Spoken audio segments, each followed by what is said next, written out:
দর্শক এই মুহূর্তে বিজয় সরণিতে আছেন সহকর্মী ফজলে রাব্বি। সরাসরি কথা বলবো তার সাথে। রাব্বি, বৃষ্টিতে তো মানুষের দুর্ভোগ হচ্ছে, বৃষ্টিপাতের ব্যাপারে আবহাওয়া অধিদপ্তর কি বলছে আমাদেরকে জানাবেন।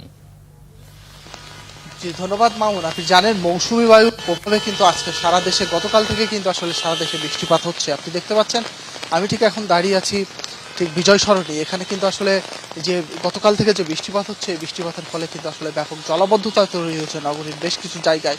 ফলে ইতিমধ্যে কিন্তু যানজট দেখতে পাচ্ছেন আমার পেছন সাইডে। এখানে কিন্তু আসলে ব্যাপক যানজট দেখা যাচ্ছে। সকাল থেকে কিন্তু রাস্তায় বিভিন্ন সড়কে আসলে প্রচন্ড যানজট দেখা যাচ্ছে, এই একটা বিষয় ছিল। পাশাপাশি জানেন যে মৌসুমী বায়ুর প্রভাবে কিন্তু আসলে এই যে গতকাল থেকে যে ভারী বৃষ্টিপাত হচ্ছে, গুড়ি গুড়ি বৃষ্টিপাত হচ্ছে, এই বৃষ্টিপাত কিন্তু এখন অব্যাহত আছে।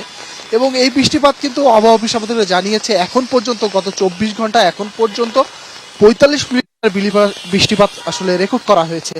এছাড়াও ঠিক আজ সকাল 5টা থেকে এবং দুপুর 1টা পর্যন্ত সারা দেশের প্রায় 7টি জেলা অর্থাৎ বরিশাল, খুলনা, চট্টগ্রাম, কক্সবাজার, নোয়াখালী, পটুয়াখালী, কুমিল্লা সহ বেশ কিছু এলাকায় কিন্তু আসলে ঘন্টায় 60 কিলোমিটার বেগে কিন্তু আসলে ঝড়ো হওয়া এবং বৃষ্টিপাত হওয়ার পূর্বাভাস রয়েছে।